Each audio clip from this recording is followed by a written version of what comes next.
Hello, আসসালামু আলাইকুম guys. আমাদের এখানে অনেক জঙ্গল আছে, আজকে সেই জঙ্গলটা পরিষ্কার করব। তো দেখাও যে এদিকে কিরকম জঙ্গল, দেখেন কিরকম জঙ্গল, মানে অতিরিক্ত মশা হয়ে গেছে জঙ্গলের কারণে। তো পরিষ্কার করবো দেখি। আহ, পরিষ্কার করে দেখি মশার কারণে অনেক অতিষ্ঠ হয়েছে, আর জঙ্গল থাকলে চারদিকে সাপ পোকামাকড়ের থাকে। তো দেখি পরিষ্কার করি।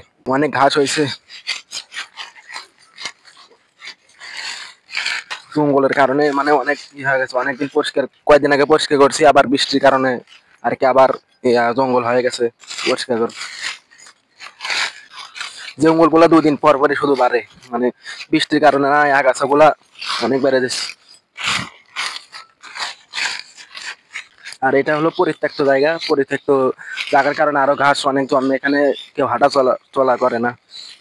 ওই পিছনে বাদজোর তো দেখে দাও, পিছনে বাদজোর আছে। দেখেন পাখির কিচিরমিচির করে এই জায়গা, পিছনে বাদজোর আছে। রাত্রে বেলা অনেক পাখি বসে এই জায়গাতে। আবার ওই সামনে একটা পুকুর আছে, ওই সামনে পুকুরটাও অনেক সুন্দর, বাতাস লাগে। গরমের দিন অনেক উপকার হয় এই পুকুরের বাতাস। গুলা অনেক উপকার করে। ঘরের মধ্যে বসে থাকলে আর কি অনেক বাতাস লাগে। গাইস অনেক গরম, গরমের কারণে ঘাস পরিষ্কার একটু কঠিন হয়ে যাচ্ছে। তো ঘাস পরিষ্কার শেষে আপনাদের সাথে ভিডিওটা দেব। তো কাজ শেষে আপনাদের সাথে ভিডিওটা শেয়ার করব। তো বন্ধুরা, এই যে আমরা পরিষ্কার করলাম, দেখুন ঘেমে একদম শরীর শেষ। অনেকক্ষণ রোদের ভিতর, দেখেন অনেক রোদ, ঘেমে একদম শেষ। ক্যামেরাম্যান দেখাও, সামনে একটা এসো। এই দেখেন একদম পরিষ্কার করে দিছে একদম।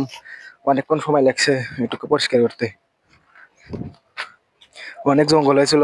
আপনারা চাইলে এসব জায়গাতে আপনারা মরিচের চারা কিংবা বেগুনের চারা লাগাতে পারেন এসব জায়গায়। এগুলোতে রোদ কম লাগে, তো লাগাতে পারেন এসব জায়গায়। তারপরে আসুন, আপনাদের একটা পিঁপড়ারি দেখছি আমরা কাজ করতে করতে, হঠাৎ নজর গেল একটা পিঁপড়ার খামার আছে। দেখেন কি বড় বড় পিঁপড়ারি। তো বন্ধুরা দেখেন, এই যে কত বড় খামার, দেখেন দেখেন কত বড় খামার। আরে বাবা, দেখে দেখে ভয় পাইছি একদম। এত বড় খামার দেখেন, কি বড় বড়, কি বড় বড় ডায়া, নাকি গ্রামের ভাষায় এগুলোকে ডায়া বলে, আপনারা চেনেন কিনা। এখানে আম গাছের দিয়ে একদম মাটির তারে একদম সরু করে ফেলছে একদম। এই দেখুন আশেপাশে একদম বাদ জোরে, দেখেন বাদ জোরে। তারা ওইদিকে, তারা ওইদিকে, আমরা জঙ্গল পরিষ্কার করলাম। দেখেন অনেকক্ষণ রোদের ভিতর তো কাজ করতে করতে অনেক গায়ে চুলকানি ধরছে আর কি, অ্যালার্জি। তো এই পর্যন্ত ছিল ভিডিওটি। ভিডিওটি কেমন লাগলো অবশ্যই কমেন্ট করে জানাবেন। আল্লাহ হাফেজ, আসসালামু আলাইকুম।